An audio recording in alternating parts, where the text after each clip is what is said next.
The story of Lucky Luciano begins not with headlines or courtrooms, but with the shadowy whispers of a man whose name would become synonymous with power, fear, and cunning.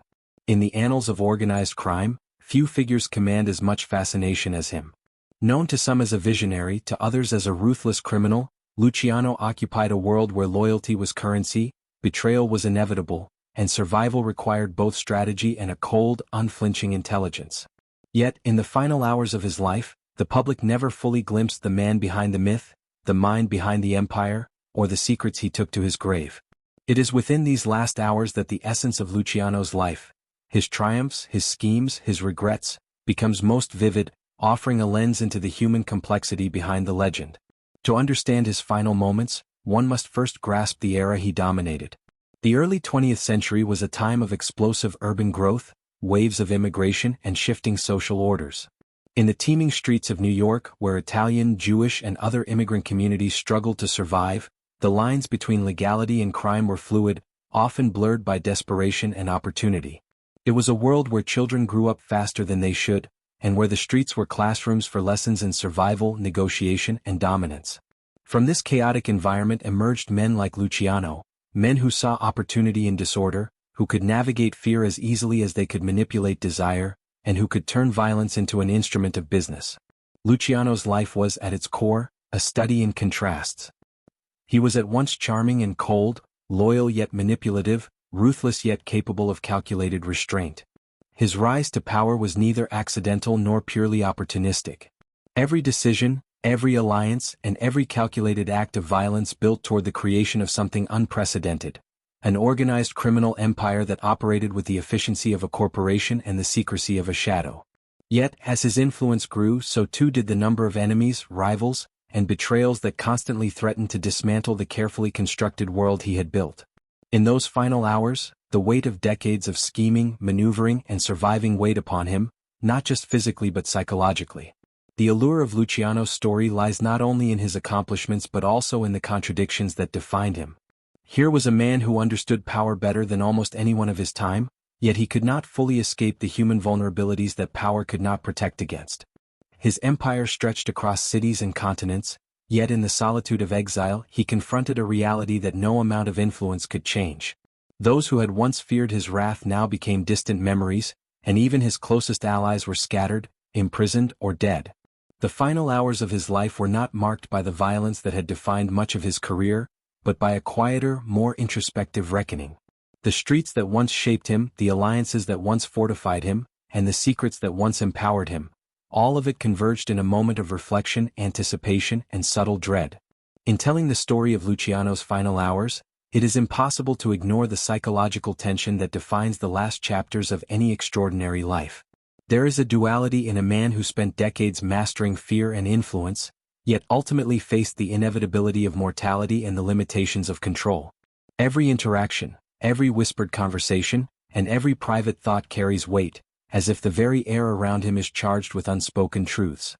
The secrets he held, some known, many hidden, represented not just leverage over others, but fragments of identity, morality, and memory that he could not fully share. They were pieces of a life lived on the razor's edge, where trust was rare, and betrayal was a constant companion. To watch Luciano in his final hours is to witness the intersection of myth and humanity. He is the Don, the architect of a new Mafia order, the figure who reshaped organized crime forever. Yet he is also a man confronting the accumulation of choices, strategies, and compromises, many of which carry emotional and moral costs that no amount of wealth or influence can erase. His story is compelling precisely because it is layered: power and vulnerability, cunning and regret, dominance and mortality, all coexisting within a single figure who has become larger than life, yet remains undeniably human. As we begin this journey into Luciano's final hours, it is essential to set aside the caricatures of Hollywood and popular myth. This is not a tale of simple villainy, nor is it a sanitized portrait of heroism.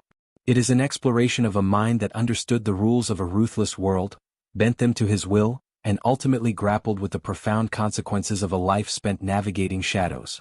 The story that follows is cinematic in its sweep, intimate in its psychological portrait, and historically immersive in its detail. In tracing the final hours of Lucky Luciano, we do not merely recount events. We enter the inner world of a man whose legacy continues to echo across generations, whose secrets remain partially veiled, and whose final reflections illuminate the complex interplay between power, fear, and mortality. The legend of Lucky Luciano is not simply a story of crime. It is a story of human ambition, moral ambiguity, and the intricate psychology of control. As we step into the final chapter of his life, we witness a man shaped by circumstance, yet shaping history itself. An individual who understood the cost of power, yet perhaps never fully comprehended the price of its eventual loss. In these hours, the myth converges with the man, and the secrets he took with him offer a glimpse into a world both terrifying and mesmerizing, a world where the line between survival and morality, influence and fear, is as thin and fragile as a blade's edge. Before Lucky Luciano rose to dominance, the criminal world he would eventually reshape was a fragmented, violent, and chaotic landscape. The streets of New York in the early 1900s were a proving ground where gangs ruled with unpredictable force, and loyalty was a fleeting commodity. Immigrant communities, crowded into tenements and struggling for survival, were often both victims and participants in petty crime. From street-level theft to violent extortion, the underworld operated in a constant state of flux. There were no unifying rules, no overarching structure, and no strategy beyond survival and raw aggression. Power was claimed by whoever wielded it the strongest in the moment, and alliances were temporary, shifting as quickly as rivalries. It was in this environment of instability that the seeds of a new kind of criminal enterprise were planted. Before Luciano, the Mafia in America was a loose collection of families, often divided by territory and personal vendettas. Leaders relied on fear and respect, but there was little coordination and violent turf wars were frequent. The news of murders, bombings, and assassinations of rival mobsters was regular enough to become almost mundane, yet each act of violence carried a lesson in the brutal calculus of street power. These were men who understood intimidation and retribution, but few grasped the potential for long-term organization, collaboration, or business-minded efficiency. This world was also marked by a stark contrast between ambition and limitation. Many young men like Luciano were born into poverty and shaped by the harsh realities of immigrant life. Opportunities for legitimate success were scarce, and systemic discrimination often forced talent and ambition into the shadows. It was a world where intellect could be applied not only to learning a trade or climbing social ladders but also to manipulating networks of crime, negotiating allegiances, and anticipating betrayal. Violence alone could not secure dominance. It required strategy, foresight, and a keen understanding of human behavior. Luciano, even in his youth, demonstrated a capacity for precisely this kind of psychological calculation. At the same time, the pre-Luciano underworld reflected the consequences of disunity. Turf wars left streets littered with the fallout of ambition unchecked by strategy.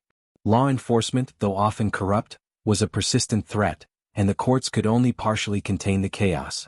Business ventures were small, risky, and often short-lived, lacking the stability and foresight that would later define Luciano's empire. There was no overarching vision, no coordination between families, and no systematic approach to generating wealth beyond immediate survival or personal gain. Every victory was temporary, every alliance fragile, and every betrayal potentially fatal. Against this backdrop, a new kind of figure emerged, one who could see beyond the immediate skirmishes and street-level conflicts. Luciano recognized the inefficiencies, the unnecessary bloodshed, and the lost potential. He understood that power could be transformed into permanence, that chaos could be molded into a structure where profit, loyalty, and influence could coexist. Whereas the old guard relied on fear alone, Luciano saw the advantage in negotiation, compromise, and strategic alliance. He envisioned a system where families could collaborate rather than compete endlessly, where crime could be conducted like business rather than random violence, and where authority could be institutionalized rather than constantly contested. This era also emphasized the human cost of the pre-Luciano world. Families were caught in the crossfire of gang wars, children witnessed brutality, and the streets themselves were a crucible that shaped behavior, morals, and survival instincts. The psychological climate was tense, as everyone was forced to learn quickly who could be trusted and who could not. Every handshake, every conversation, every glance could conceal threat or opportunity.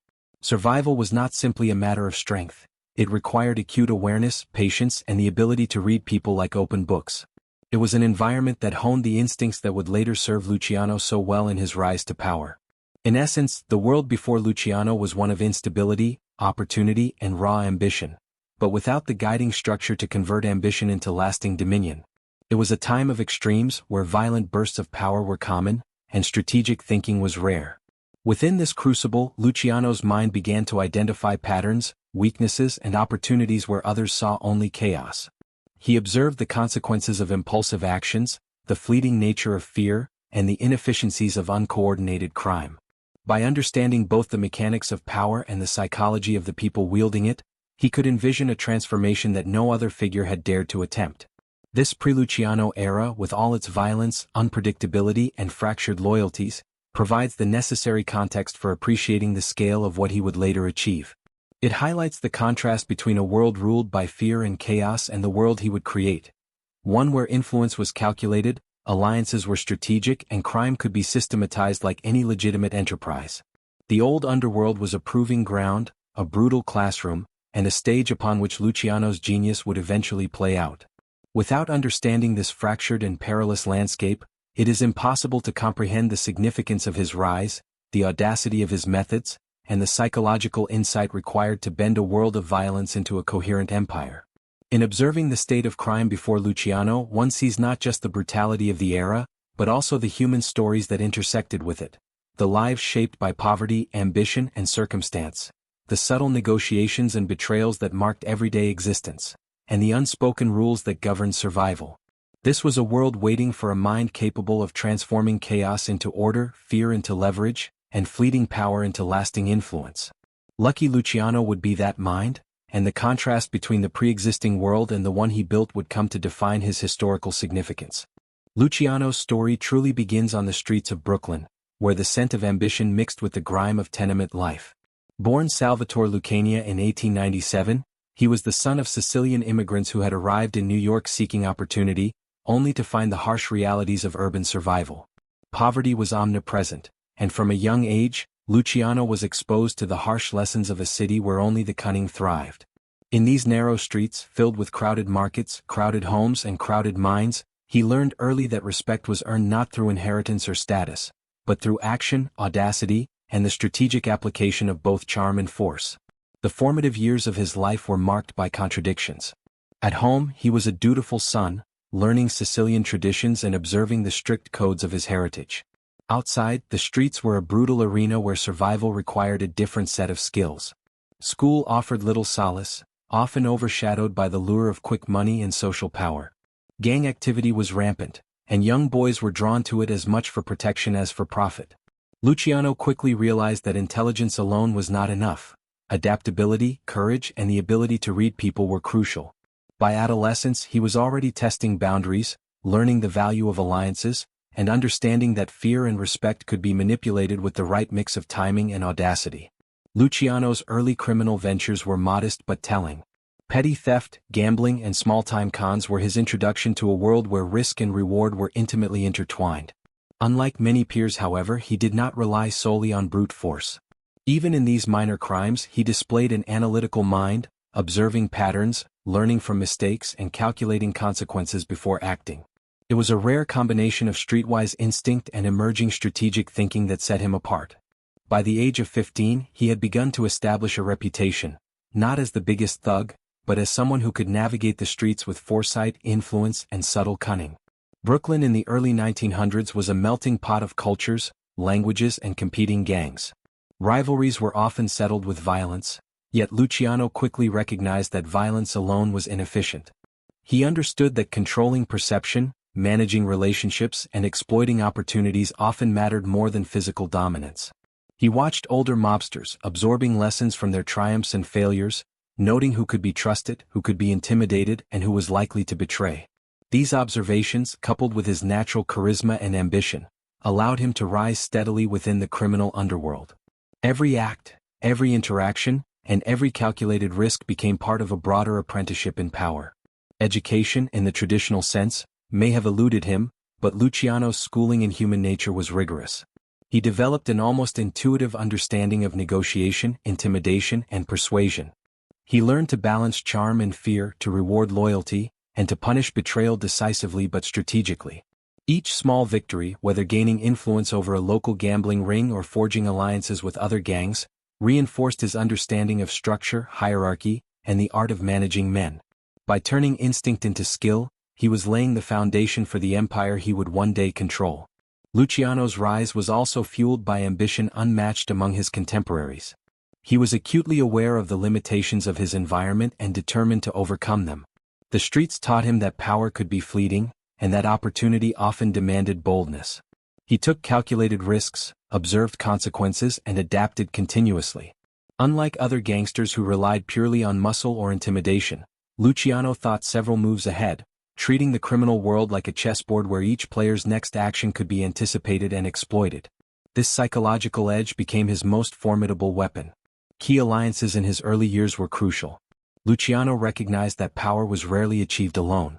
By cultivating relationships with influential figures in rival gangs, he created networks that would later underpin his control.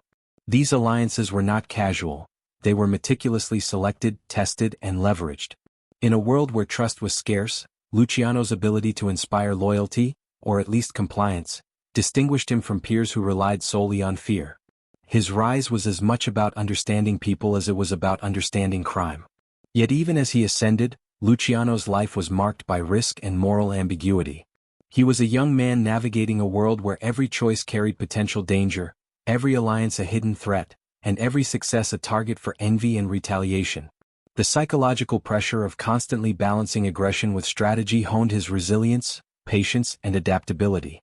These traits would become defining elements of his character, shaping both the methods and mindset that would allow him to dominate organized crime in later decades. By the time he transitioned from petty crime to full-scale criminal enterprise, Luciano was no longer merely a street-smart youth. He was a calculating strategist, a budding leader, and a visionary of organized crime. His rise from street kid to kingpin was not simply a tale of ambition. It was a psychological evolution, a journey of learning, observing, and mastering the mechanics of power. Each lesson learned in the alleys of Brooklyn, each risk taken and calculated, contributed to the emergence of a man capable of reshaping the criminal landscape entirely. The transition from adolescence to authority was never guaranteed.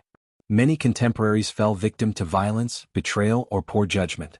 Luciano's survival and ascent were the results of a combination of intelligence, instinct, strategic thinking, and emotional acuity. He understood that respect must be earned, influence must be managed, and fear could be a tool, but only when applied judiciously. By the end of this formative period, he had not only survived but also positioned himself to control and transform the underworld in ways no one had previously imagined. This chapter of his life is critical because it illustrates that Luciano's genius was not inherent solely in ambition or cruelty, but in the ability to read human nature, anticipate actions, and convert street-level experience into strategic mastery. From the streets of Brooklyn, amid chaos, poverty, and violence, emerged a young man whose mind was already organizing an empire that would eventually dominate organized crime across America and beyond. In these early years, the psychological groundwork for his future, the balance of charm and intimidation, loyalty and fear, strategy and impulse, was meticulously laid, setting the stage for the rise of one of history's most influential underworld figures. Luciano's transformation from a street-smart operator to the architect of a criminal empire was not instantaneous. It was a deliberate, calculated evolution, shaped by keen observation, audacious ambition, and an unparalleled understanding of human nature. By the mid-1920s, the underworld of New York was still fractured, its power divided among competing families and rival gangs. Violence was rampant, trust was scarce, and alliances were fragile, often dissolving in the wake of personal ambition or revenge. Into this chaotic environment, Luciano brought a vision that would revolutionize organized crime. A systematized, disciplined, and interconnected network capable of generating immense wealth while minimizing unnecessary conflict. The foundation of his empire rested on a simple yet radical principle: crime could be conducted like business. Unlike the old guard, who relied largely on intimidation, superstition, and brute force, Luciano approached the underworld with the mindset of an executive. Every operation, whether gambling, bootlegging, or union manipulation, was treated as a department, requiring structure, oversight, and accountability. He understood the importance of hierarchy, of clearly defined roles, and of delegation. By professionalizing crime in this way, he was able to reduce inefficiency, prevent costly turf wars, and create a system where profits could be maximized while exposure to law enforcement was minimized. Alliances were central to this strategy. Luciano realized that the endless feuds between families were a liability, draining resources and creating vulnerability. He began negotiating truces, forging partnerships, and arranging lines of communication that had never existed before. The most notable of these was the Commission, an unprecedented council where the heads of New York's 5 families could meet to arbitrate disputes, allocate territories, and coordinate operations. This was not merely a network of convenience. It was a structural innovation that institutionalized power, transforming a chaotic and violent underworld into a disciplined, interconnected enterprise. Building the empire required both vision and ruthlessness. Luciano did not hesitate to eliminate threats to his authority, whether through careful intimidation, financial leverage, or, when necessary, assassination. His genius lay in timing. He knew when to negotiate, when to enforce loyalty, and when to strike decisively. Each action was calculated to consolidate power and deter rebellion. Unlike impulsive rivals, Luciano's violence was always strategic, reinforcing the perception of his control while preserving the stability of his broader network. Fear was a tool, but it was balanced with respect and incentives for loyalty, a delicate psychological calculus that few could master. The scale of Luciano's operations quickly grew beyond New York, demonstrating his strategic foresight and ambition. Prohibition, which swept across America in the 1920s, provided a massive opportunity for profit. While others fought over small territories or local operations, Luciano established national bootlegging routes, coordinating smuggling, distribution, and sales with military precision. He leveraged alliances with both domestic and international partners, understanding that the expansion of his empire required collaboration, trust, and operational sophistication. By the late 1920s, Luciano was no longer simply a mob boss. He was the central figure in a sprawling criminal enterprise that bridged cities, industries, and communities. Luciano's organizational genius extended to people management as well. He was acutely aware that loyalty could not be commanded but had to be earned and maintained. Key lieutenants were rewarded with responsibility, trust, and a share of profits, creating a sense of shared purpose. At the same time, betrayal was met with swift and often brutal consequences. This balance of incentive and punishment established a psychological framework that reinforced his authority and instilled discipline within his ranks. By carefully orchestrating relationships and monitoring behavior, Luciano created a network in which loyalty was both profitable and necessary, a psychological as well as operational structure. Perhaps one of the most defining aspects of Luciano's empire was its adaptability.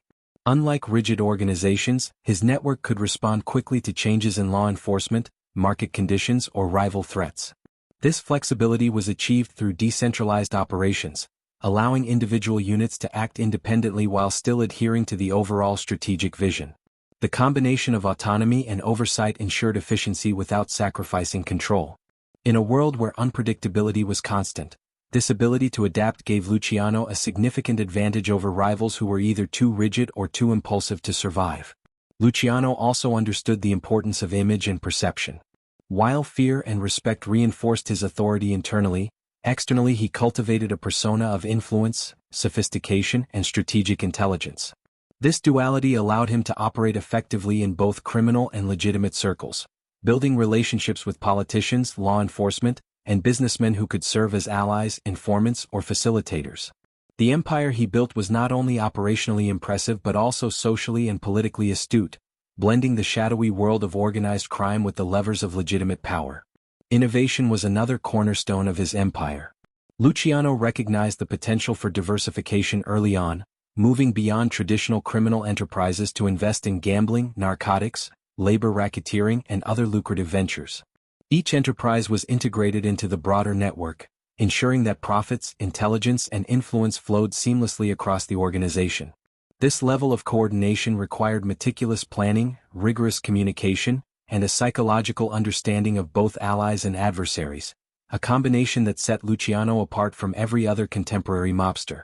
The psychological landscape of this empire was as important as its operational structure. Luciano's authority depended on perception as much as action. He cultivated an aura of inevitability, a sense that he was always one step ahead, and that defiance was not only dangerous but futile. By blending charisma, fear, and strategic foresight, he created a psychological environment in which loyalty became instinctive and opposition calculated. This subtle control over minds, combined with structural dominance, made his empire resilient to challenges both internal and external. By the early 1930s, Luciano's empire was fully realized. a vast, interconnected network of crime and influence that operated with unprecedented efficiency and sophistication. He had not only transformed the New York underworld but had set a model for organized crime across America and, eventually, the world. The violence, chaos, and instability of the previous decades were replaced by a system in which risk, reward, and power were carefully measured, coordinated, and executed. Luciano's genius was not merely in the wealth he accumulated or the enemies he neutralized, but in the vision of crime as a disciplined, scalable enterprise, a vision that would endure long after his death. The birth of this empire also illuminates Luciano's psychological acuity. He understood the importance of structure, foresight, and human behavior, yet he never became complacent. Every decision, every alliance, and every calculated risk contributed to a constantly evolving system of power. The streets that once nurtured a young boy's cunning instincts had now become a meticulously managed empire, where every move was deliberate and every outcome anticipated. The contrast between the chaotic world he inherited and the organized empire he created highlights the brilliance, ambition, and ruthlessness that defined Luciano at his peak. A man who had turned crime into strategy, fear into loyalty, and chaos into order. In the world Luciano built, power was never solely measured by wealth or territory, it was measured by control over people, their choices, and their silence. Central to this control was the Code of Omerta, the Sicilian code of honor and secrecy that dictated every interaction, alliance, and conflict within the Mafia. Loyalty was absolute, betrayal unforgivable, and silence a currency more valuable than money. Understanding this code was essential not only to survival but also to dominance. Luciano mastered it, manipulating both its moral weight and its psychological power to ensure that loyalty was more than a rule, it became instinctive. Omerta was not merely a set of rules, it was a psychological framework that shaped behavior, emotions, and relationships. For those under Luciano's command, loyalty was intertwined with fear, respect, and opportunity. A subordinate's life, privileges, and status depended on adherence to the code, while deviation risked swift and often brutal retribution.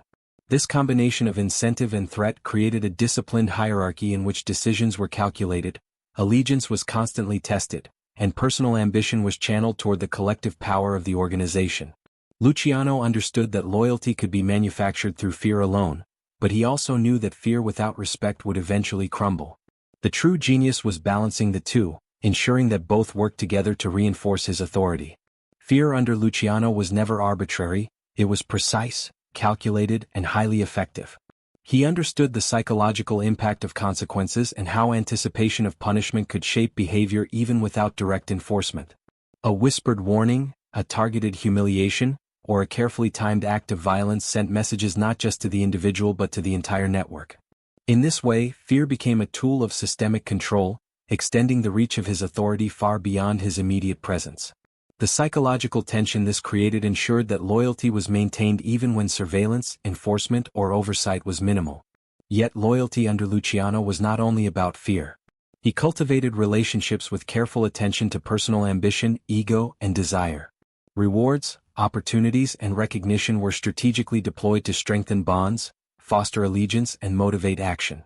Trusted lieutenants were given responsibility, profit shares, and social elevation, reinforcing the psychological notion that loyalty was personally advantageous. By combining fear and reward, Luciano created a dual incentive structure. Compliance was safer, but loyalty was profitable. It was a sophisticated manipulation of human behavior that blurred the lines between choice and compulsion. The Code of Omerta also shaped the inner psychology of those within Luciano's circle. Silence was not just legal or operational, it was a moral obligation, a test of character, and a measure of worth. Those who obeyed the code demonstrated reliability, discipline, and self-control, qualities highly valued by Luciano. Conversely, those who wavered or betrayed confidence were swiftly identified and removed. This created a feedback loop in which the organization was continually refined, loyalty reinforced, and the psychological climate of fear and respect maintained. Luciano's ability to navigate this system, both manipulating it and operating within it, was central to the stability and longevity of his empire. Betrayal was, in Luciano's world, the ultimate moral and practical failure. He understood that a single act of treachery could destabilize operations, provoke retaliation, and undermine authority. Therefore, punishment for betrayal was not merely practical, it was symbolic. It sent a message to all who remained: loyalty was non-negotiable and the consequences of betrayal were absolute. This dual function, deterring rebellion and reinforcing control, demonstrates the psychological sophistication of Luciano's leadership. He was not a tyrant acting randomly, he was a strategist using human behavior, morality and perception as weapons in his arsenal. The interplay of loyalty, fear, and code also extended beyond the immediate circle of associates to the wider network of allies and rivals. Negotiations, truces, and alliances were constantly tested against the principles of omerta. Luciano's reputation for enforcing the code without hesitation, coupled with his capacity to reward loyalty generously, gave him both credibility and psychological leverage. Other crime figures learned to respect his judgment and to fear his retribution, ensuring that the organization he controlled could function efficiently and cohesively despite the inherent dangers of the criminal world. This system was deeply psychological because it operated on perception as much as action. Luciano understood that authority is amplified when it is believed to be absolute, even if it is not exercised in every instance. The mere perception that loyalty was enforced, betrayal punished, and secrecy paramount was enough to shape behavior across his empire. Men acted in anticipation of consequences, aligned themselves with power, and internalized the norms Luciano established. In effect, he controlled not only actions but also the inner mental landscape of those around him, creating a disciplined and self-regulating network. The emotional stakes of this system were high. Loyalty was rarely blind, it was tested repeatedly, often under pressure and often against temptation. Fear, respect, and opportunity competed constantly within the minds of subordinates, creating tension, anxiety, and dependence.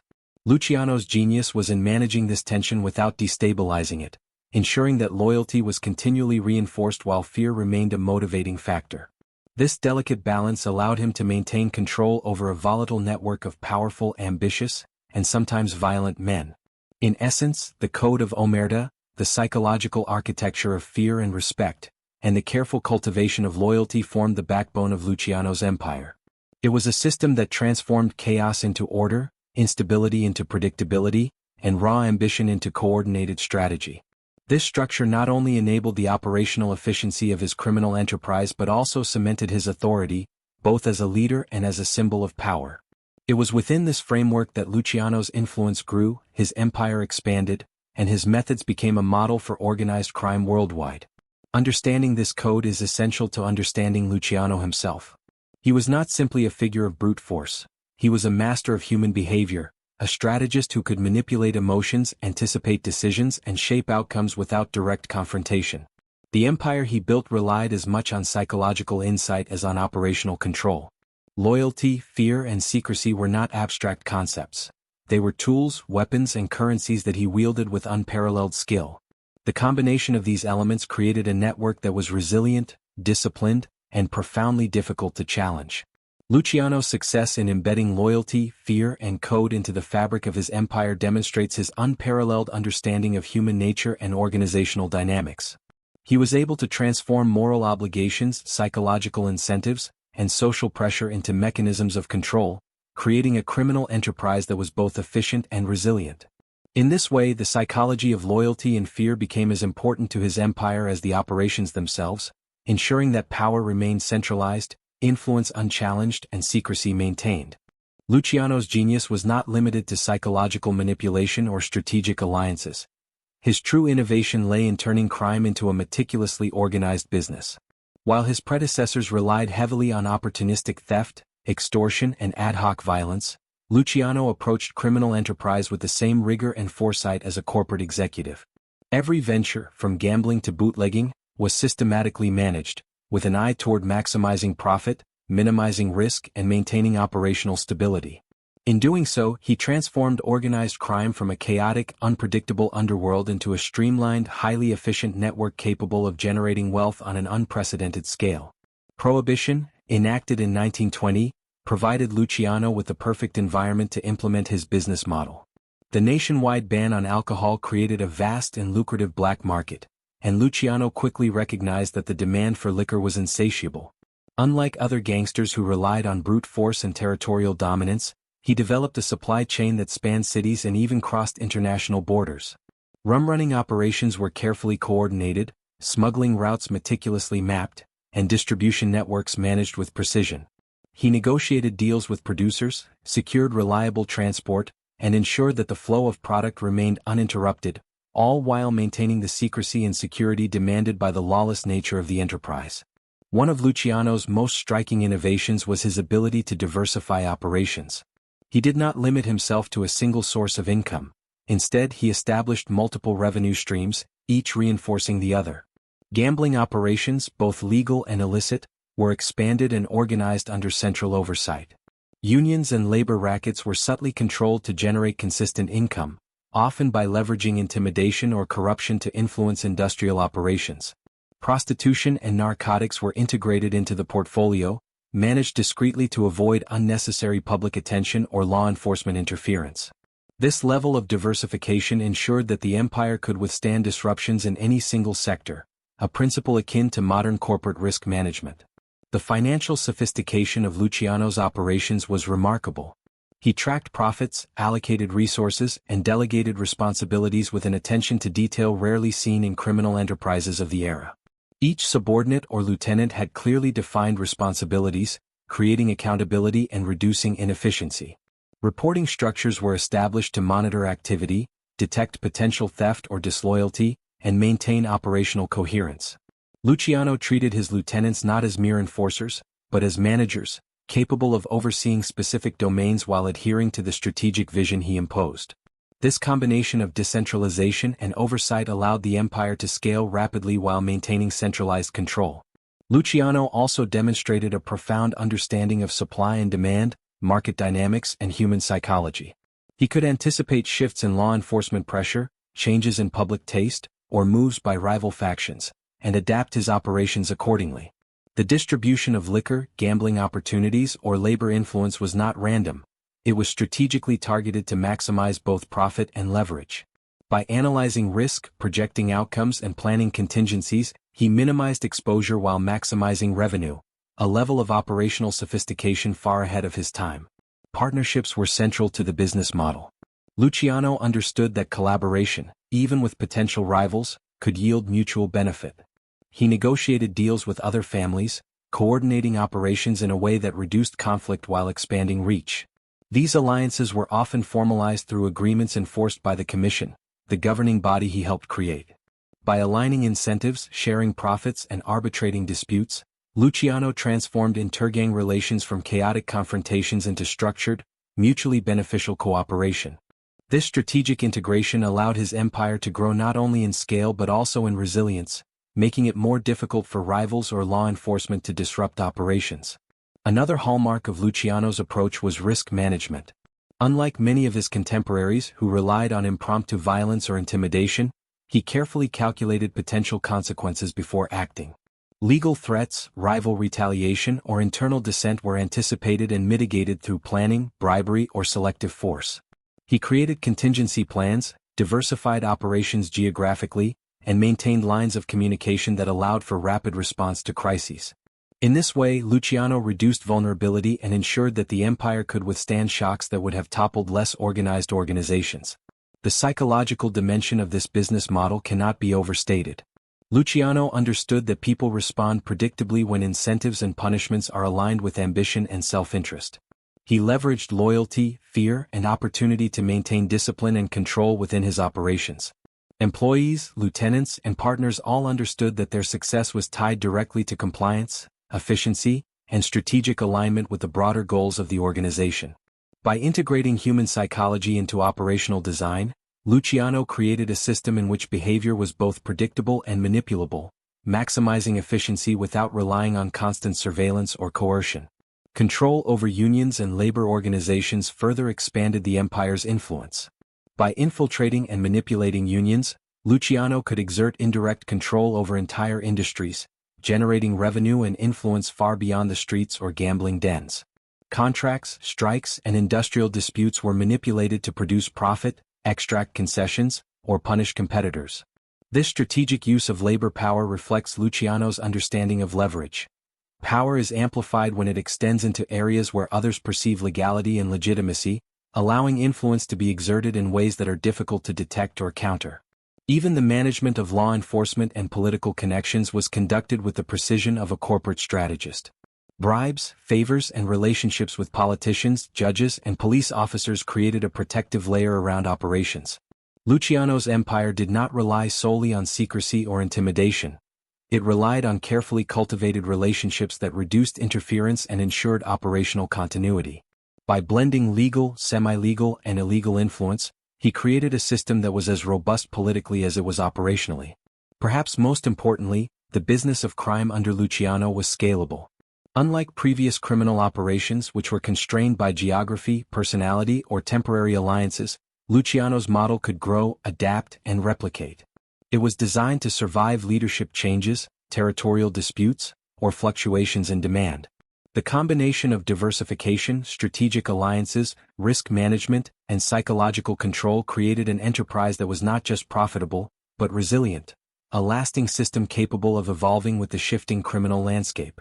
In this way, Luciano redefined organized crime. He transformed it from a series of violent, opportunistic acts into a sophisticated, interconnected business network, with predictable outcomes, long-term planning, and strategic growth. His genius lay not in brute force or daring alone, but in the application of business principles, human psychology, and operational foresight to a domain previously defined by chaos and impulsivity. The empire he built underlines the central truth of his life. True power is not seized solely through intimidation or wealth. It is engineered through understanding, planning, and the mastery of both people and systems. Luciano's business model became a blueprint for organized crime in America and beyond. By the end of Prohibition, he had created a network that spanned cities, industries, and social strata, with profits and influence flowing seamlessly across sectors. The integration of operational efficiency, psychological insight, and strategic foresight marked him as a figure far ahead of his time, a man whose empire was as much a testament to intellect as to audacity. In the world of crime, Luciano proved that organization, discipline, and strategy could surpass raw violence, and that the true measure of a kingpin is not merely in what he conquers, but in how he builds, sustains, and expands his domain. No empire, no matter how well organized or well managed, can survive without alliances, and no empire can endure without rivals. Luciano's ascent was defined as much by the people he aligned with as by those he confronted. In the volatile underworld of 1920s and 1930s New York, loyalty was fragile, and enemies were often closer than allies. Every handshake, every whispered negotiation, and every agreement carried the weight of life and death. Understanding the dynamics of allies and rivals was central to Luciano's strategy, and it was in these relationships that his intelligence, psychological insight, and capacity for calculated risk were most evident. Alliances were never casual. Luciano recognized that unity was a force multiplier in a world defined by chaos and violence. He cultivated relationships not only within his own 5 families but also with other ethnic gangs, bootleggers, and influential figures who could provide strategic advantages. These alliances were carefully selected, tested, and maintained through a combination of incentives, mutual interest, and subtle intimidation. Loyalty was earned and verified repeatedly, creating networks in which each participant had a stake in the stability and profitability of the collective enterprise.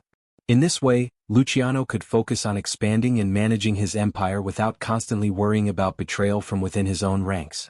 Yet alliances came with risks. The underworld was littered with stories of double crosses, unexpected ambushes, and rapidly shifting loyalties. Luciano understood that alliances were a delicate balance between trust and control. He ensured that every ally was aware of both the benefits of cooperation and the consequences of disloyalty.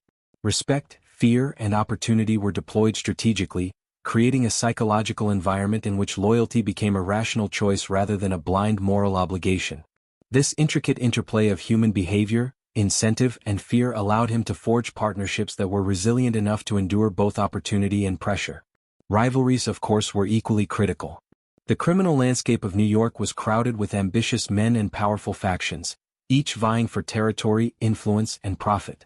Men like Joe Masuria and Salvatore Maranzano represented formidable obstacles, each with their own armies, networks, and histories of violence.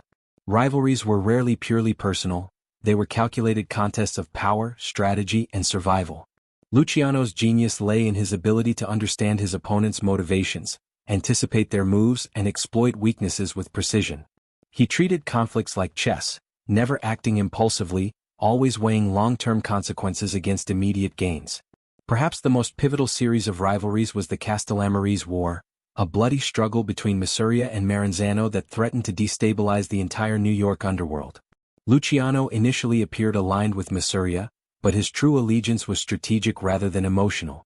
He observed both factions, identified vulnerabilities, and waited for the moment when decisive action would consolidate power. His ultimate betrayal of Mafia, arranged with meticulous planning, demonstrated his mastery of timing, psychology, and operational strategy. By eliminating one rival and negotiating with another, he ended the war on terms favorable to himself, positioning himself as the preeminent figure in organized crime. Alliances and rivalries were not static. They were dynamic, evolving in response to circumstances, ambition, and opportunity. Luciano understood that survival required constant vigilance. He monitored relationships, observed shifts in loyalty, and managed potential threats before they could become crises. In doing so, he created a network that was both flexible and resilient, capable of adapting to changes in power, law enforcement pressure, and market conditions. This adaptability was a hallmark of his leadership and a critical reason his empire endured where others faltered. The psychological dimension of these relationships cannot be overstated. Loyalty and rivalry were intertwined with perception, reputation, and fear. Allies were chosen not only for their capabilities but for their perceived trustworthiness, temperament, and willingness to follow strategic direction. Rivals were studied for weaknesses, tendencies, and vulnerabilities, which could then be exploited through negotiation, intimidation, or, if necessary, elimination. Every decision carried weight, and the consequences reverberated across the organization, influencing behavior, morale, and operational outcomes. Luciano's ability to manipulate perception, control information, and anticipate human behavior was as vital to his success as his operational decisions. Strategic alliances also extended beyond the immediate underworld. Luciano cultivated relationships with politicians, law enforcement, and business figures who could provide protection, information, or access to resources. These alliances blurred the line between legality and crime, creating an environment in which his influence extended far beyond the streets. He understood that power was amplified when it reached into spheres that others considered legitimate, allowing him to leverage resources, manipulate outcomes, and neutralize threats with subtlety and efficiency. Conflict and collaboration were thus two sides of the same coin in Luciano's empire. He recognized that rivals could become allies and that alliances could fracture under pressure. Managing these dynamics required not only tactical intelligence but also emotional insight, strategic patience, and a willingness to act decisively when opportunity demanded. His empire was sustained as much by careful orchestration of human behavior as by control of territory or operations. By balancing trust and fear, cooperation and competition, Luciano created a system in which loyalty and ambition were aligned with the objectives of the collective enterprise. The interplay of allies and rivals also had long-term implications for the structure of organized crime. Luciano's ability to forge enduring alliances while neutralizing threats laid the groundwork for the Commission, the governing body that would arbitrate disputes and coordinate operations among New York's 5 families. This innovation institutionalized the management of both loyalty and rivalry, creating a framework that allowed organized crime to operate more like a stable corporation than a collection of gangs. It was a structural achievement as much as a personal one, demonstrating the depth of Luciano's strategic vision. Ultimately, Luciano's navigation of allies and rivals reveals the psychological core of his power. He understood that authority is not absolute. It is earned, maintained, and constantly negotiated. Every interaction, alliance, and confrontation was an opportunity to reinforce his position, manage perception, and secure long-term stability. His ability to manipulate these dynamics, to convert rivals into allies when advantageous, and to preempt threats before they materialized, exemplifies the blend of intelligence, foresight, and ruthlessness that defined his rise. In this way, the balance between allies and rivals was not merely tactical, it was existential. The survival, growth, and consolidation of Luciano's empire depended on his mastery of relationships, psychology, and strategic timing. Loyalty, fear, and mutual interest were carefully orchestrated, producing a network that was resilient, adaptive, and extraordinarily difficult to challenge. In navigating this delicate landscape, Luciano proved himself not only a shrewd operator but also a visionary architect of a criminal empire that would endure far beyond his personal tenure, a testament to his strategic genius and psychological acuity. Beneath the surface of Luciano's meticulously organized empire, a hidden war raged, a battle fought not only with bullets and bombs but with strategy, manipulation, and psychological warfare. While the public saw the occasional headlines of mob violence or sensationalized arrests, few understood the constant, invisible conflicts that shaped the underworld. Rivalries simmered, loyalties were tested, and threats emerged not only from competing families but from law enforcement, politicians, and even former allies. In this shadow war, Luciano operated like a master general, orchestrating moves with precision while remaining several steps ahead of both enemies and allies. The hidden war was as much about perception as it was about action. Luciano knew that power was not only in territory or resources but in the minds of those around him. Fear, respect, and anticipation were his weapons, often more effective than violence itself. He monitored potential threats meticulously, gathering intelligence on rival operations, identifying weak points in alliances, and observing behavior for signs of disloyalty. This constant vigilance allowed him to act preemptively, neutralizing danger before it escalated into open conflict. In this way, the underworld became a chessboard, and Luciano the unchallenged grandmaster, moving pieces with foresight, cunning, and ruthless calculation. A key dimension of this hidden war was the ongoing struggle with law enforcement. Federal and local authorities were increasingly aware of organized crime, but corruption, fear, and bureaucratic inefficiency often hampered their efforts. Luciano exploited these weaknesses skillfully.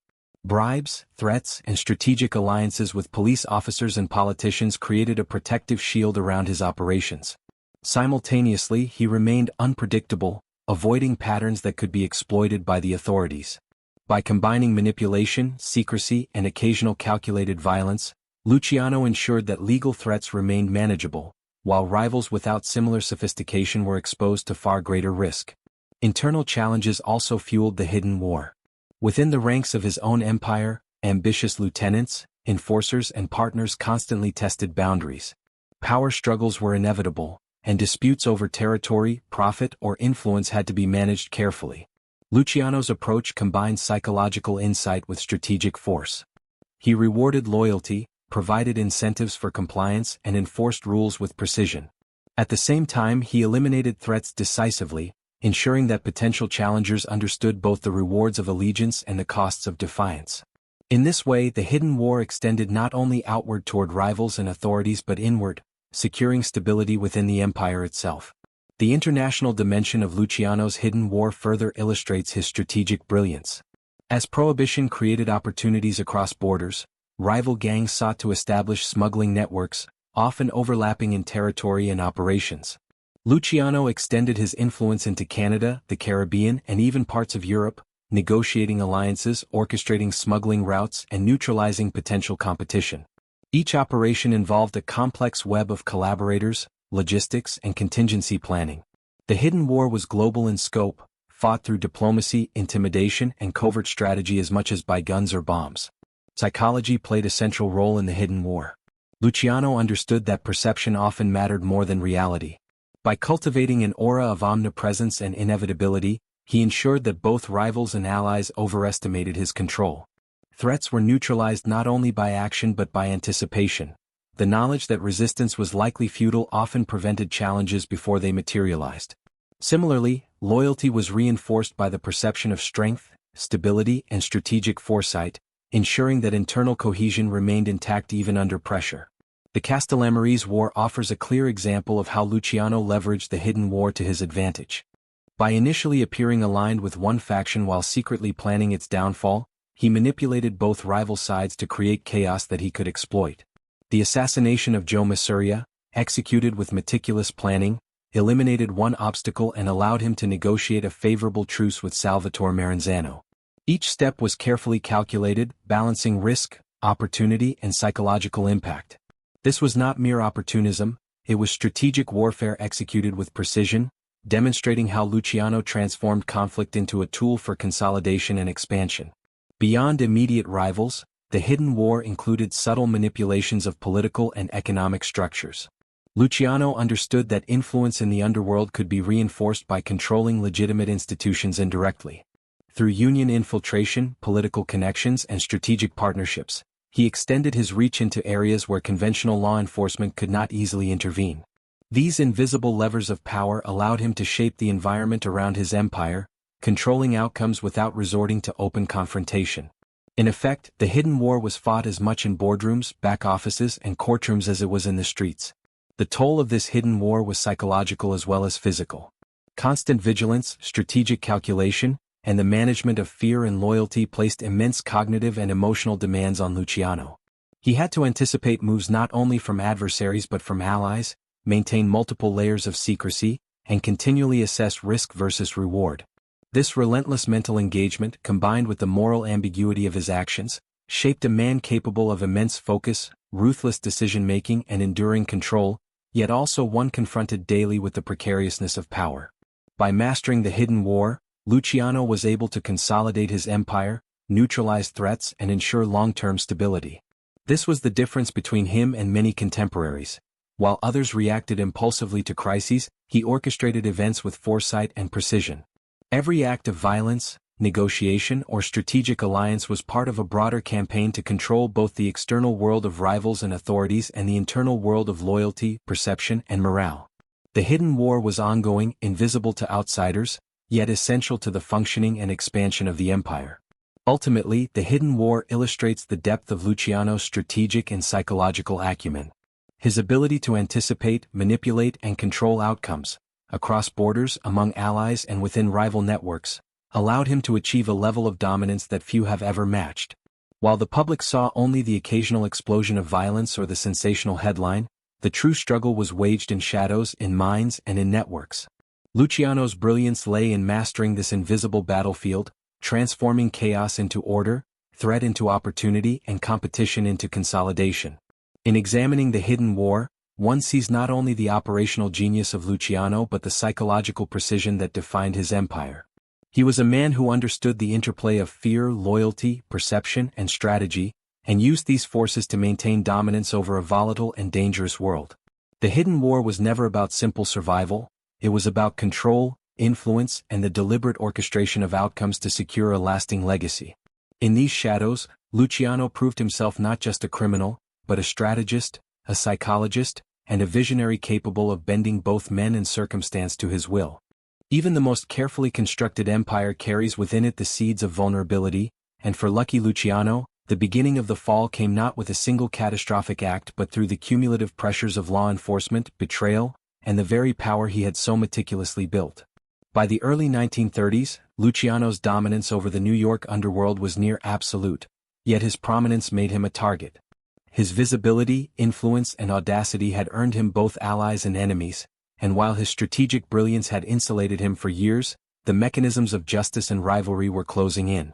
The fall began subtly as cracks appeared in the protective structures he had constructed. The first signs of trouble came from within. Subordinates who had once been fiercely loyal began to test boundaries, tempted by greed, opportunity or fear of being replaced. Managing internal discontent required constant attention, as even a single act of defiance could ripple through the ranks. Luciano's skill lay in detecting these fissures early, using both psychological insight and strategic force to reinforce discipline. Yet, the strain of maintaining absolute control over an empire of growing complexity was immense, and it left him exposed to miscalculations, betrayals, and errors of judgment. The very genius that had elevated him now made his position precarious. In a world of shadows, one misstep could undo years of careful planning. Simultaneously, law enforcement was becoming increasingly sophisticated and determined. The public's fascination with organized crime, amplified by sensational media coverage, put pressure on authorities to act.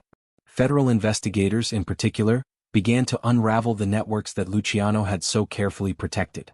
Informants, surveillance, and legal tactics started to erode the safe spaces within which his operations had thrived. While bribery, corruption, and intimidation had insulated him for a time, the growing scrutiny of federal agencies presented risks that could not be entirely neutralized. The walls were closing in, and the empire that had seemed invincible was suddenly vulnerable to the very institutions it had long manipulated. The tipping point came with the government's intensified efforts to prosecute organized crime figures on charges beyond petty theft or local violence. Luciano's involvement in prostitution rings, gambling operations, and labor racketeering provided legal avenues for prosecution. Testimonies from informants, combined with strategic law enforcement initiatives, exposed elements of his operations that could not be easily defended. For the first time, the weight of external pressure collided with the internal stresses of loyalty and betrayal, creating a perfect storm in which his carefully maintained equilibrium began to unravel. Betrayal also played a pivotal role. Allies who had once been indispensable began cooperating with authorities or pursuing their own ambitions, undermining the stability of the empire. The psychological dynamics that had sustained loyalty, fear, respect, opportunity, were strained under the growing threat of imprisonment and legal consequence. Some lieutenants calculated that survival meant distancing themselves from Luciano, while rivals saw an opportunity to weaken a powerful adversary. In this environment, trust became a rare commodity, and the empire's cohesion, long maintained by Luciano's psychological and strategic acumen, began to fray. The arrest of key figures within his network sent shockwaves through the organization. Operations that had been smooth and predictable became vulnerable, communication channels disrupted, and rival factions emboldened. Luciano himself, though initially untouched, recognized that his personal safety and authority were at risk. The fall was not immediate. It was a slow, insidious process, marked by the gradual erosion of control and the relentless tightening of legal and organizational pressures. Every decision now carried heightened risk, and the calculated maneuvers that had once expanded his empire could just as easily accelerate its collapse. Public perception also began to shift. The media, ever hungry for sensational stories, highlighted arrests, scandals, and prosecutions, painting Luciano not as a strategic genius but as a criminal figure whose reach exceeded the law. This changing narrative amplified pressure on law enforcement to act decisively, creating a feedback loop in which public scrutiny fueled legal action, which in turn exposed vulnerabilities within his empire. Reputation, which had once been a source of strength, now became a liability, as attention and visibility made him a target for both legal and criminal adversaries. Despite these pressures, Luciano's fall was not characterized by panic or impulsive decisions. He applied the same psychological and strategic insight that had fueled his rise, attempting to manage threats, reinforce loyalty, and negotiate with authorities and rivals alike. He leveraged connections, used intermediaries, and manipulated perception in an effort to stabilize the empire. Yet the forces arrayed against him, internal dissent, federal scrutiny, and the ambitions of rivals, were beyond the control of even the most cunning leader. The tension between his desire for dominance and the reality of vulnerability created a psychological landscape marked by stress, anticipation, and calculation under pressure. The fall also had profound personal consequences. Luciano, accustomed to a life of control and influence, now faced the prospect of legal confinement, exile, and the dismantling of the empire he had built from the streets of Brooklyn. The human cost of his ambition became starkly apparent. Relationships were strained, trust was fragile, and the constant vigilance that had once been a source of power now imposed immense psychological pressure. Even a man of his intellect and resilience could not entirely escape the consequences of a life spent in the shadows, manipulating others, and navigating a world in which danger was constant. By the time his arrest loomed, the fall was complete in its inevitability, though not in its totality. Luciano had survived internal betrayals, rival plots, and law enforcement pressure for decades, but the confluence of these forces now created a situation in which his empire could no longer operate with the same efficiency or impunity. The seeds of collapse had been planted through success itself. His visibility, influence, and ambition had made him a target. The psychological tension of maintaining absolute control, managing loyalty and fear, and navigating external threats had finally reached a critical point, signaling the end of an era. In essence, the beginning of Luciano's fall illustrates the delicate balance between power and vulnerability.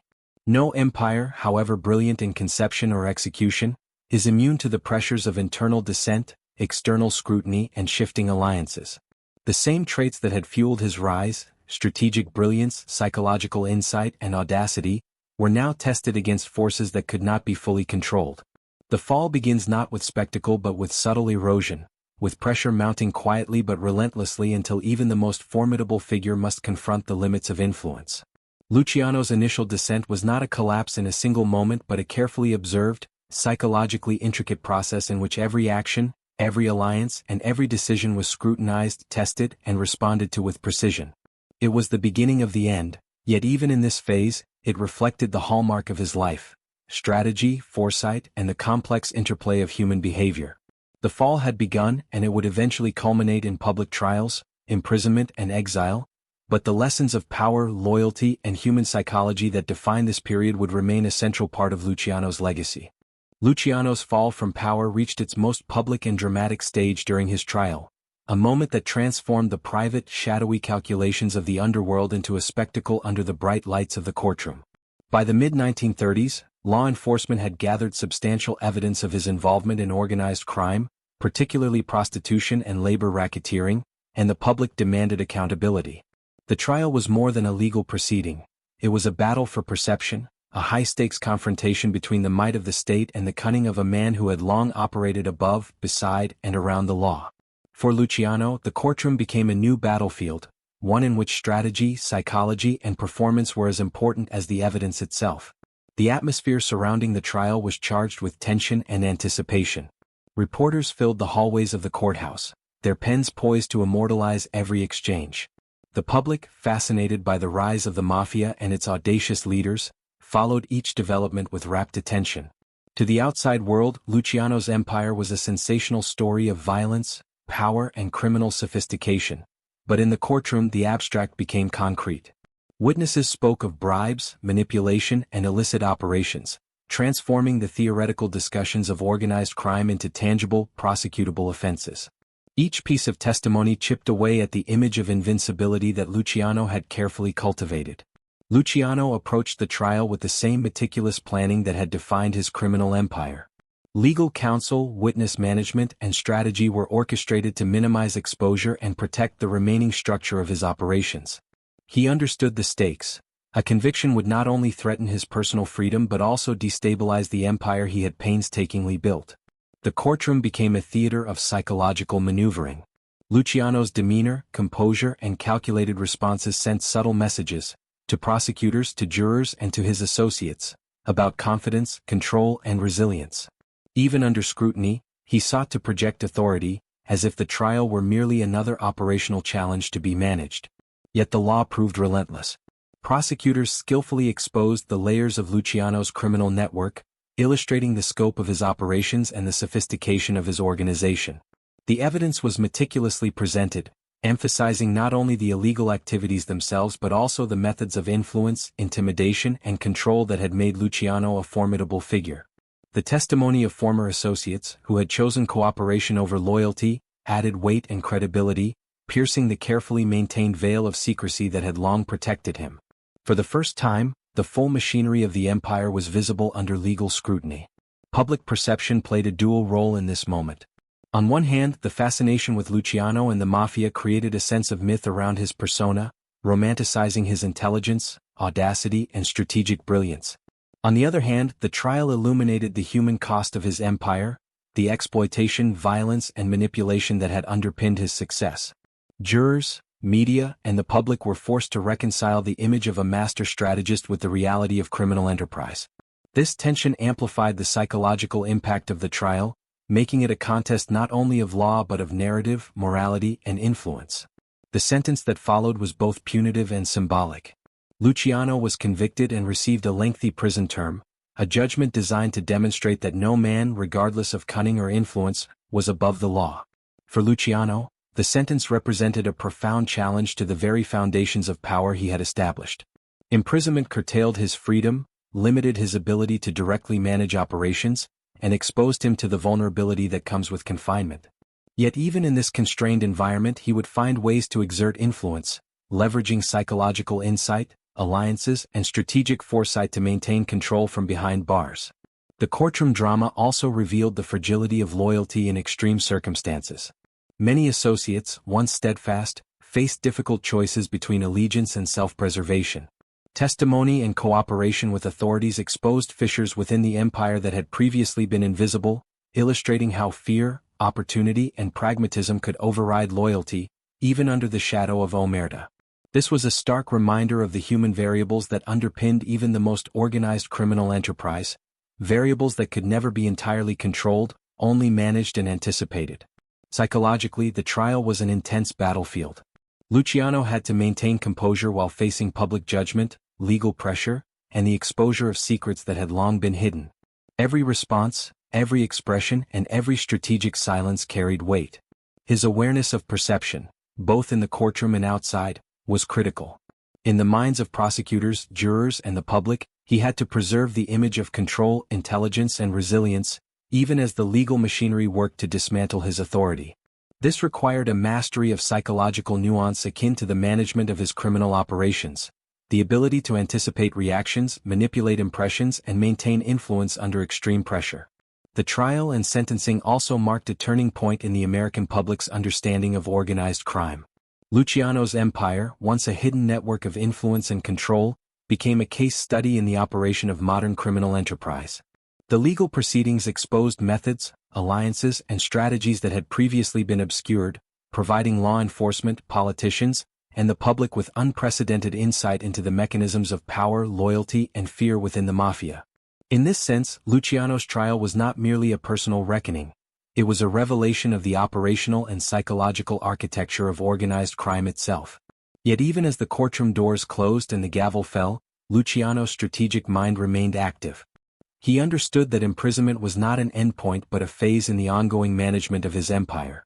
From this point forward, his influence would be exercised indirectly, through intermediaries, negotiation, and carefully maintained channels of communication.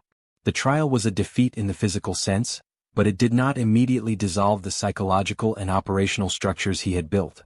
Even in confinement, Luciano's understanding of loyalty, fear, and perception allowed him to continue shaping outcomes and asserting influence.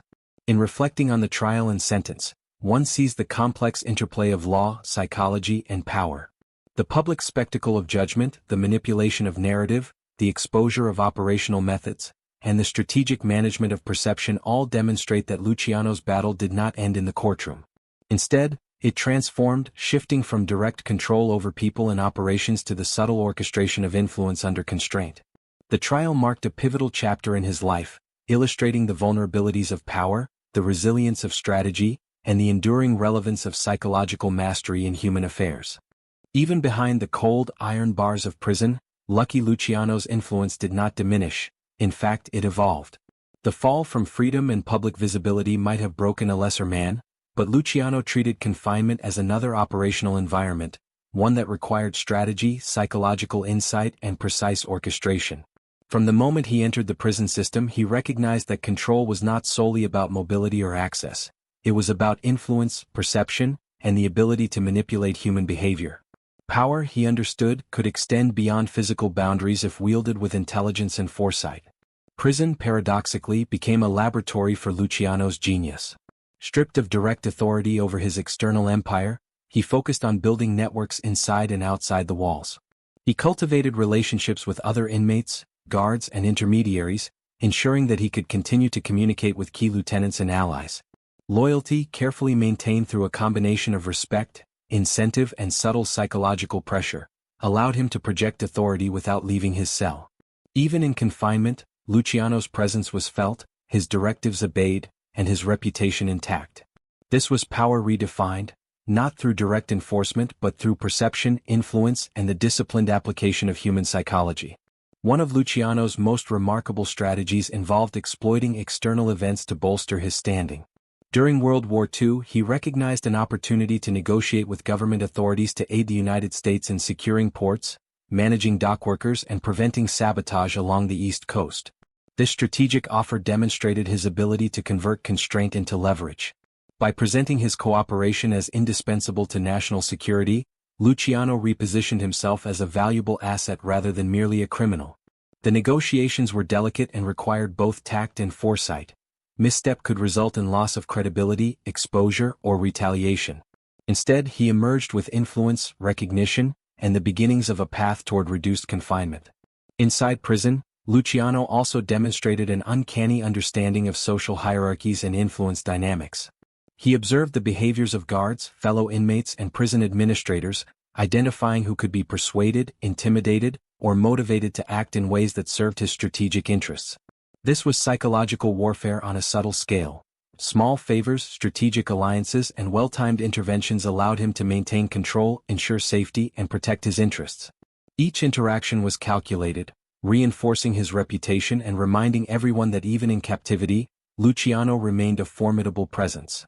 The structure of his external empire also adapted under his indirect control. He delegated authority to trusted lieutenants who acted as extensions of his will, ensuring that operations continued smoothly despite his absence. Communication channels were maintained through intermediaries, coded messages, and trusted associates who understood both the operational goals and the psychological imperatives of loyalty. By blending oversight, delegation and perception management, Luciano was able to maintain a level of influence that few could have imagined possible from behind prison walls. Psychology remained central to this strategy. Luciano understood that perception of omnipresence often exceeded the need for direct action. His subordinates and rivals alike believed that he remained in control, even when separated by walls and bars.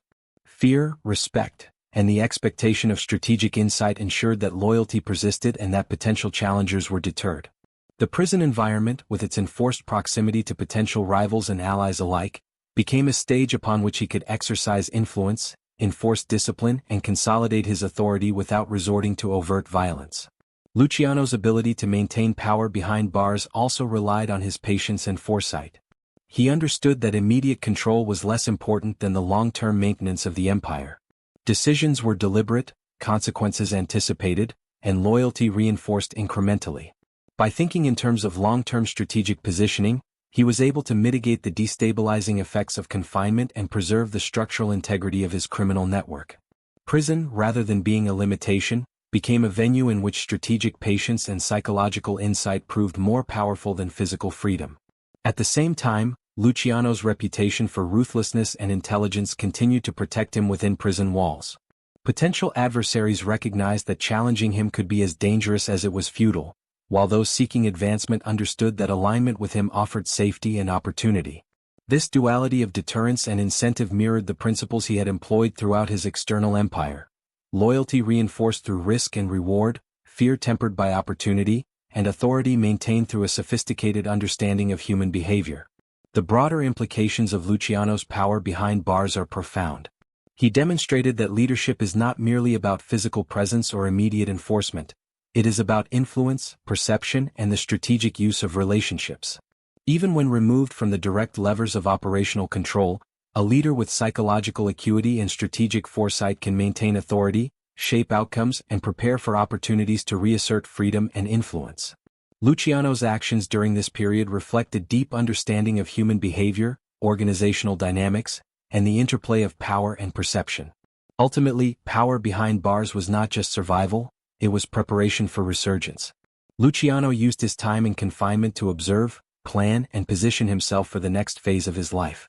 Through calculated influence, careful relationship management, and strategic negotiation, he maintained relevance, authority, and control over his empire.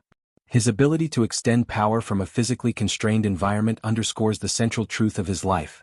True dominance is not defined by freedom alone but by the ability to shape human behavior, anticipate outcomes, and manipulate perception regardless of circumstance. Luciano's prison years, therefore, are a testament to the enduring nature of psychological mastery and strategic foresight.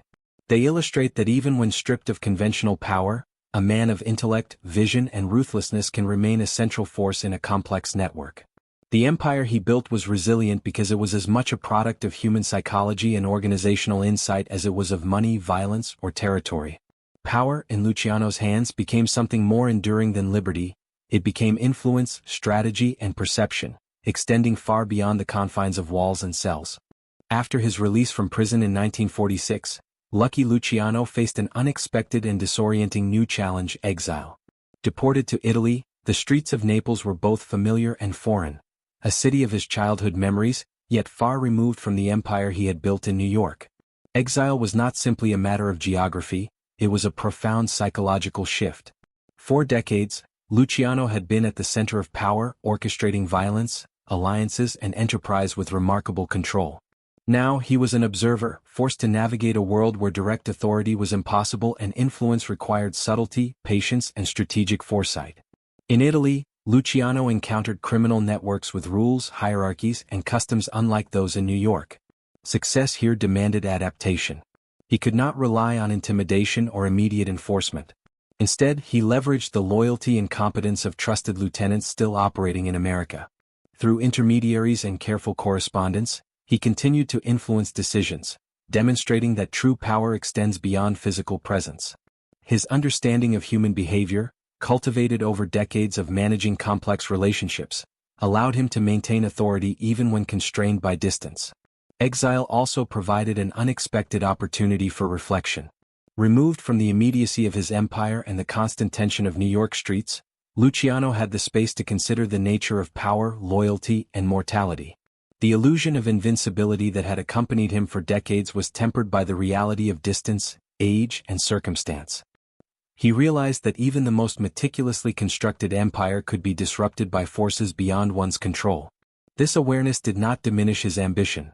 Rather, it refined his strategies, emphasizing subtle influence, psychological manipulation, and the orchestration of alliances over direct action.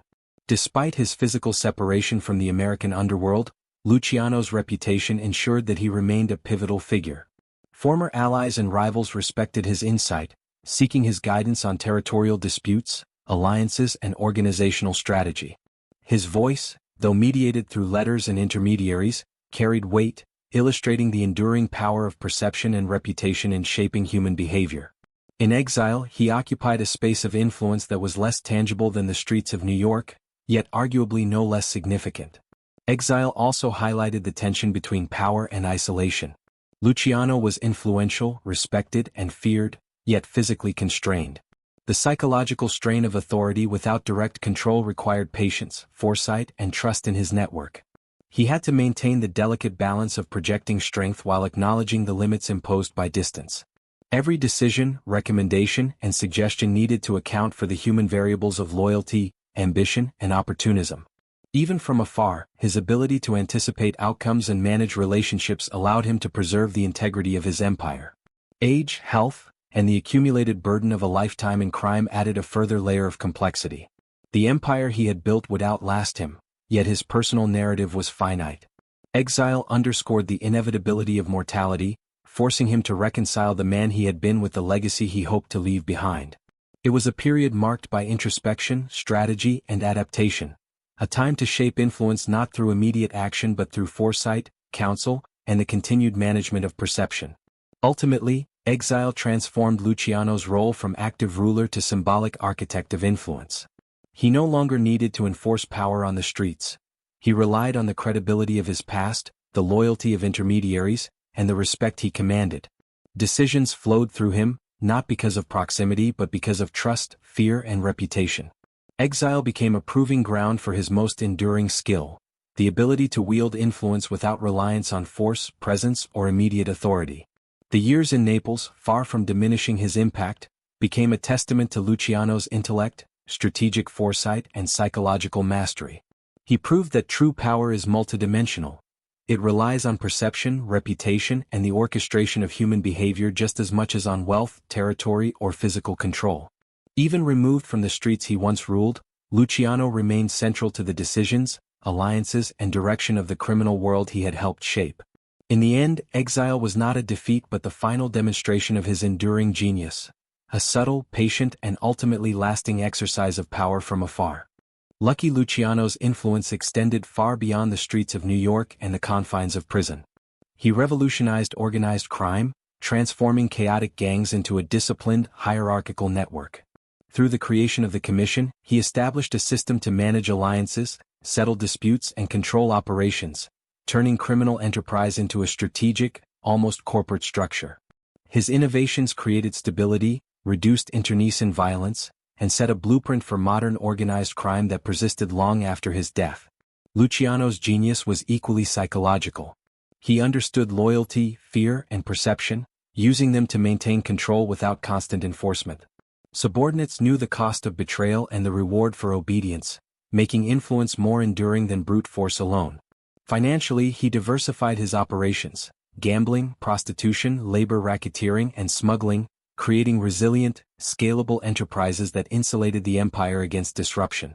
He also demonstrated the power of diplomacy and negotiation, using alliances, strategic truce, and conflict management to maintain dominance. Even in exile, his reputation commanded respect, shaping the decisions of lieutenants and rivals alike. Luciano's story is both myth and reality, a man whose intelligence, ruthlessness, and strategic foresight allowed him to master influence and control human behavior in ways that transcended simple criminality. Yet his life also serves as a cautionary tale. Power, no matter how brilliant, carries vulnerability. Arrest, imprisonment, and exile underscore that influence is never absolute.